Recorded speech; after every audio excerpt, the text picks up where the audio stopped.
Le Mans 1989.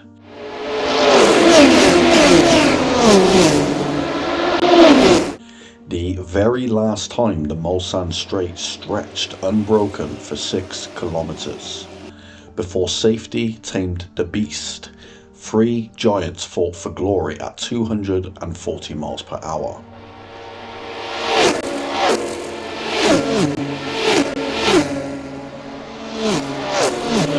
This is the story of the end of an era, a final crescendo before the landscape was forever changed.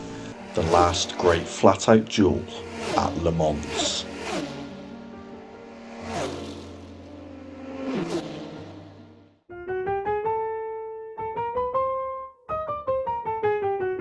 For 7 consecutive years, Porsche ruled Le Mans. Through the 80s, the brand carved out one of the truly great dominant eras of the 24-hour. Their car, the 962C, was a living legend, reliable, efficient, battle-hardened. In 1988, however, Jaguar broke that streak. The XJR 9LM, with its thunderous V12, toppled the Porsche giant and brought British engineering and pride back to the top step. But in 1989, a new challenger arrived, the Sauber Mercedes C9. The Silver Arrows were reborn. For the first time since Sterling Moss and Peter Collins led a Mercedes 124 at the Targa Florio on October 1954, a Mercedes would compete in the Silver Arrows livery. This triple threat then would set the scene for 24 hours of twists, turns, triumph, and heartbreak. The Jaguar XJR 9LM, a 7-litre naturally aspirated V12, 750 horsepower, and a soundtrack that could shake the earth. Mercedes C9, a 5-litre twin-turbo V8 with brutal acceleration and bulletproof reliability.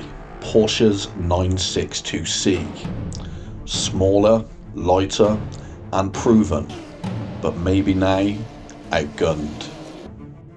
3 stars of the show with very different design philosophies.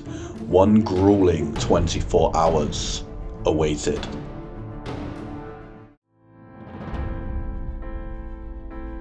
From the get-go, Mercedes made their intentions clear, completely locking out the front row. A pack of Jaguars sat in 3rd, 4th, 6th and 8th, all within striking distance. Porsche, the old guard, waited in the shadows, lurking mid-pack. But this is endurance racing, and Le Mans is never won on the Saturday.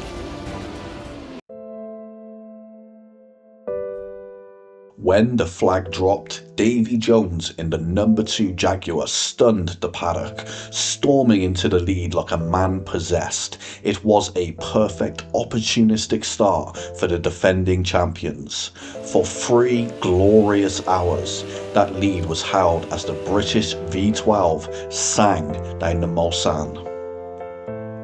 Endurance racing can be a cruel mistress, however, and she had other plans. A gearbox failure halted Jaguar's charge.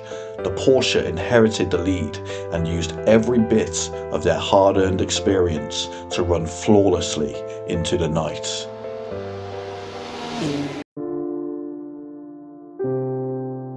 Through the cavernous darkness, Porsche held firm.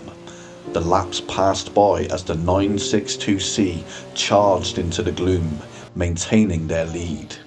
But at 1:20 AM, the toils of the Le Mans 24-hour took their toll as their lead car overheated. Jaguar, the opportunistic hunter, began to claw back, desperate to keep the dream alive. But where were the Silver Arrows?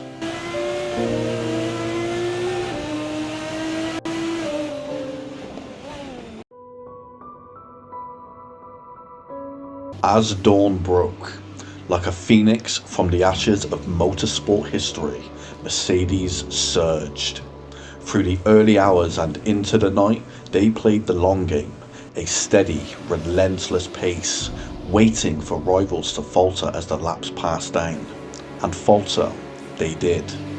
For the first time since 1952, a Mercedes led the race at Le Mans. Porsche and Jaguar were still in the mix, limping on, wounded but proud. It wasn't enough to stop the inevitable, however. Nothing was stopping Jochen Mass, Stanley Dickens and Manuel Reuter. At 3 p.m, the Silver Arrows crossed the line in 1-2 formation, making a triumphant return to the pinnacle of endurance racing. Jaguar finished 4th, Porsche 3rd. The established order had been toppled. A new king sat atop the throne. This was the last time Le Mans roared at full throttle, before chicanes tamed the Mulsanne. One last lap, before safety reshaped endurance racing. Three giants fought a duel that would echo through history. Porsche's aging king valiantly fought its last fight. Jaguar's glorious V12 sang its last great song. And Mercedes, resurgent after 3.5 decades in exile, had reclaimed the crown. And as the curtain came down on the 1989 Le Mans 24-hour, the world's fastest straight fell silent.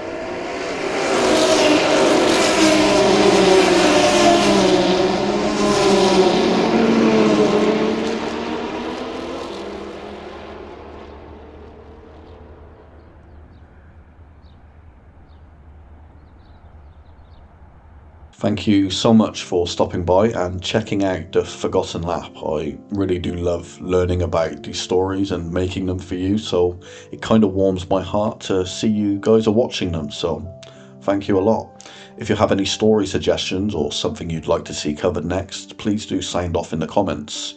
You can find more episodes in the description, and if you love stories like this, subscribe to Sector 1 because motorsport history deserves to be remembered.